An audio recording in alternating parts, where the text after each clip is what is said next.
No one has a greater stake in the outcome of events that are unfolding today than your generation. It's inspiring to see you devote your time and energy to help the United States seize the historic changes sweeping the Middle East and North Africa. It's a moment of great challenge, but also a moment of opportunity for greater peace and security for the entire region. I intend to work with you to seek a peace that will address our security concerns. Incredible new video just into our newsroom of a massive twister hitting central Oklahoma. Rick has been watching. Oh my God! Back up! Oh no!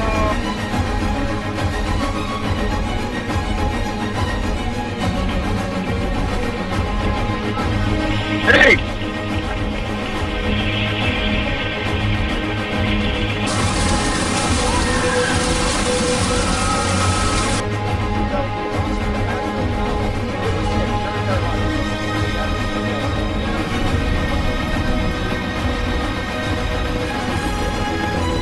Forever change without along the state's flood zone.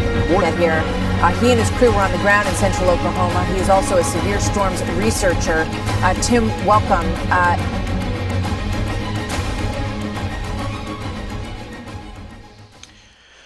Alors, nous allons juste compléter la vérification à l'effet que le cercle céréalier de Avebury 2008 nous indique un angle d'inclinaison de 33 degrés. Nous avons vu la dernière fois, lors de la dernière capsule eschatologique, que lorsqu'on joue avec l'angle de l'ellipse ici, on ne parvient plus à faire passer l'ellipse dans le centre des 4 objets qui composent le symbole de l'étranger. Mais il y a plus que ça. Si on regarde au niveau de l'orbite de l'étranger, ici qui a été rajouté, le symbole qu'on appelle l'anneau de mariage, nous avons fait passer, je vais grossir l'image pour que vous puissiez la voir davantage. Bon. Alors, on a fait passer un ellipse, mais à travers une ligne qui passe à travers le milieu de la comète qui est visible. Et donc, vous avez l'aphélie ici, qui est le point le plus rapproché du Soleil, et la périhélie. Et nous avons tracé cette droite-là, et on s'est aperçu qu'elle passe dans le milieu de la comète ici. Et lorsqu'on fait cet exercice, qu'on trace un ellipse, lorsqu'on calcule son angle, on arrive encore à 33 degrés. Donc, ce symbole-là, on s'est aperçu qu'il est lui aussi orienté à 33 degrés. Ce qui est très fascinant et ce qui confirme, encore une fois, un angle d'inclinaison de l'objet de 33 degrés sous l'écliptique. Alors, bonjour, Production Plein Feu vous souhaite la bienvenue pour la continuité d'un autre chapitre des capsules eschatologiques. Nous sommes actuellement le 4 juin 2011. Alors, on va continuer dans le résumé. Nous avons presque terminé le résumé de l'orbite de Planète X et nous allons vous expliquer chacune des étapes importantes de son transit vers notre système solaire. Selon les découvertes que nous avons faites, non seulement avec le cercle céréalier de Avebury 2008, mais nous allons faire aussi bientôt des comparatifs. Puis vous inquiétez pas parce qu'on va bientôt vraiment rentrer dans les Saintes Écritures pour vous montrer à quel point que la Bible nous parle de ces choses-là, nous parle des signes qui s'en viennent. Et de plus en plus, à la lumière des événements qui viennent, on peut comprendre ce que les Écritures des derniers jours nous réservent et nous expliquent, ils veulent nous dire. Alors, on va prendre cette image-là ici. Nous allons faire un résumé rapide. Ce que je vais faire, je vais la grossir un peu pour que vous puissiez mieux apercevoir à votre écran. Alors, on va parler de l'alignement des Lénine bientôt, comparer l'orbite des Lénine avec celle de Planète X. Vous allez voir, c'est assez intéressant. Et ça tend à se conformer aux Saintes Écritures.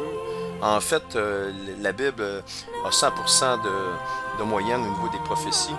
Et lorsque vous cherchez quelque chose, si ce n'est pas conforme à ce que les Écritures vous disent, cherchez encore.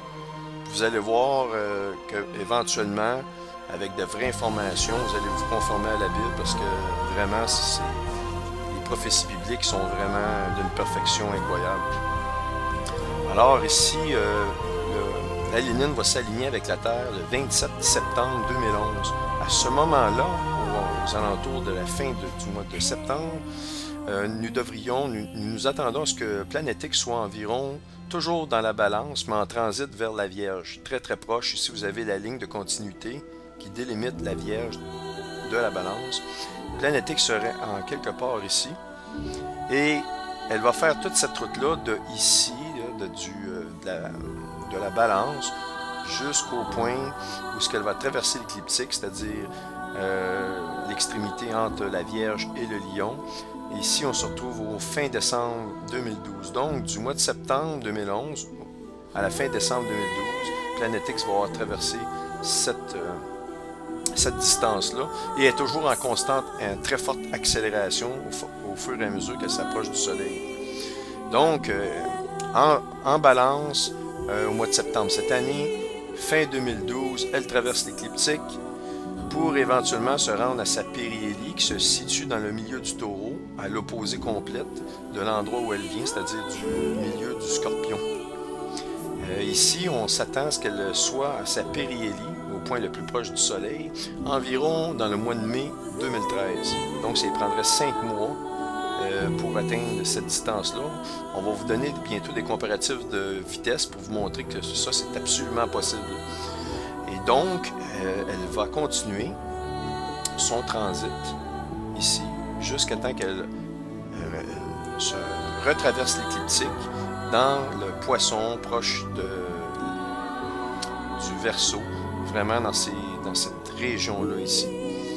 Alors, donc, ici, elle est sous l'écliptique, elle est dans la balance au mois de septembre, elle traverse l'écliptique fin de décembre 2012, pardon, et elle va commencer sa montée dans le ciel, de telle sorte qu'on va la voir de plus en plus dans l'hémisphère nord de la Terre, pour atteindre sa périhélie dans le Taureau, à cet endroit-là, ici. C'est environ à cet endroit-là où c'est qu'elle va être la plus haute dans le ciel, et elle va se mettre à redescendre pour retraverser l'écliptique, pour aller sous l'écliptique et repartir d'où elle vient.